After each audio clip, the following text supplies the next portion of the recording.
Now we talk about the objective of researchers. First we talk about what is research.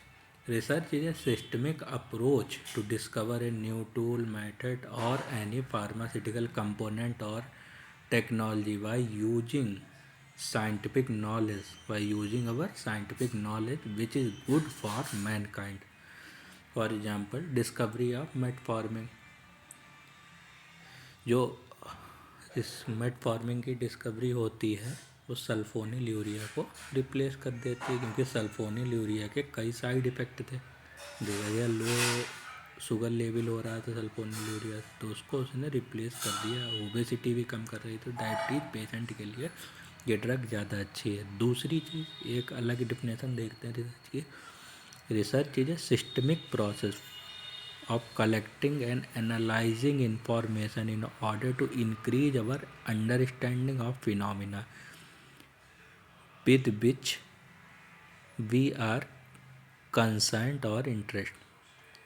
एक systemic process है जिसके इसका मतलब क्या है, कोई सिस्टमिक प्रोसेस है जिससे हम डेटा को कलेक्ट कर रहे हैं, इंफॉर्मेशन को एनालाइज कर रहे हैं, अपनी नॉलेज बढ़ा रहे हैं। उस नॉलेज बढ़ा के हम एक नई चीज़ को बना रहे हैं। हमारी पुरानी चीज़ से नॉलेज बढ़ा, हमने एक नई चीज़ को क्रिएट कर दी, इसको हम एक रिसर्च कह देते हैं। जैसे हमने डेटा कलेक्ट किया डायबिटीज पेशेंट का, जो लोग सल्फोनिल यूरिया यूज़ कर रहे थे तो उनको क्या हो रहे थे साइड इफ़ेक्ट, कि उनकी शुगर लो हो रही थी। तो हमने उस डेटा को कलेक्ट किया, एनालाइज किया, उससे एक नई चीज़ बनाई जिससे हमने मेटफॉर्मिन या पायोग्लिटाजोन इसको भी डेवलप किया। तो उससे क्या हुआ कि शुगर लो होने के चांस कम हुए।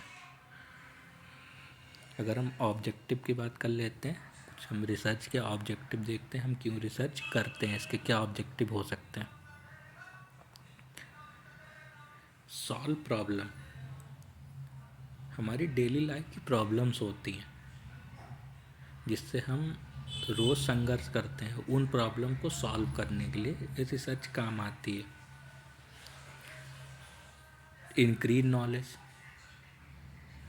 कोई नॉलेज अगर हमें इंक्रीज करनी उसके लिए रिसर्च करते हैं। जैसे कि फंडामेंटल रिसर्च स्पेसिफिक है नॉलेज इंक्रीज करने के लिए। इसका फंडामेंटल अगर रिसर्च की बात करें, सिर्फ इसका मेन ऑब्जेक्टिव है नॉलेज इंक्रीज करने के लिए।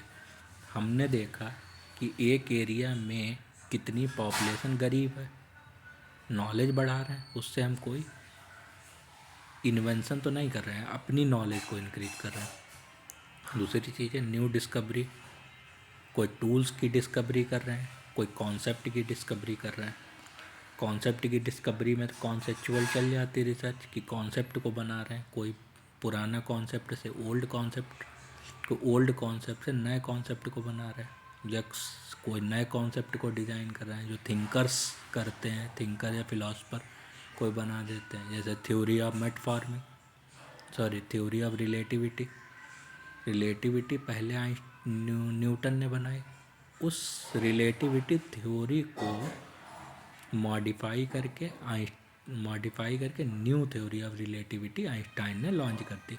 कॉन्सेप्चुअल है, इसमें कॉन्सेप्ट की डिस्कवरी हो, कभी कभार पुराने प्रोडक्ट हो गए उनको एनालाइज किया, उनने देखी उनमें क्या क्या प्रॉब्लम है, खामियाँ थी, उससे हमने कोई नई चीज़ बना दी, तो एक नई डिस्कवरी हो गई। फोर्थ है को रिलेट द थिंग, हम चीज़ों को को रिलेट कर लेते हैं। जैसे कोई पुरानी चीज़ थी और कोई नई चीज़ जो हमने बनाई है, उन दोनों में क्या अंतर है। मतलब पुरानी चीज़ जो पहले चलती थी और जो नई चीज़ इस समय मार्केट में आ रही है, उन दोनों कैसे को रिलेट हैं आपस में, या क्या अंतर है उन दोनों में। किसी प्रॉब्लम को एनालाइज करना, एनालिटिकल रिसर्च में हम यही करते हैं, किसी प्रॉब्लम्स को आइडेंटिफाई करते हैं, एनालाइज करते हैं, एनालाइज करके हम देखते हैं वो प्रॉब्लम क्यों हो रही है।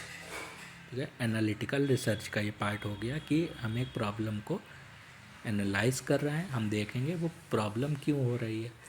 फॉर एग्ज़ाम्पल अगर हम बात करते हैं स्टेटिन्स की, तो स्टेटिन से इचिंग बहुत कॉमन चीज़ है। तो हमने देखी कि इचिंग स्टेटिन से क्यों इचिंग हो रही है। तो ये हम क्या कर रहे हैं, एनालिटिकल रिसर्च कर रहे हैं, मतलब analysis of problem. Analysis of problem में कौन सी रिसर्च लगाएंगे, एनालिटिकल रिसर्च। सॉल्व मिथ, कुछ हम लोग ओल्ड मिथ्स होते हैं दवाई को लेके या लाइफ स्टाइल को लेके या किसी चीज़ कोई टेक्नोलॉजी को लेके, तो उसको सॉल्व कर सकते हैं हम इस रिसर्च से। जैसे कि एक मिथ है, अगर एक्सरसाइज करने से लाइफ कम हो जाती है, ये एक मिथ है। तो उसको हम रिसर्च करेंगे, देखेंगे कि क्या सही में एक्सरसाइज करने से लाइफ कम होती कि बढ़ती है। या एक मिथ है कि कम सोने से आदमी के डेली लाइफ डिस्टर्ब होती है। तो इस मिथ को हम पता लगाएंगे रिसर्च करके। तो इसमें ऑब्जर्व करेंगे कि क्या सही बात कम सोने से डेली लाइफ इफ़ेक्ट होती है कि नहीं होती है, मिथ है कि नहीं है। रिड्यूस रिस्क, ये एक बेनिफिट भी हो सकता है रिसर्च का। पर अगर ऑब्जेक्टिव की बात करें, जो पुरानी चीज़ें हैं कभी कभार वो रिस्की हो सकती हैं, जो हम नए टूल्स बनाएंगे वो कम रिस्की हैं।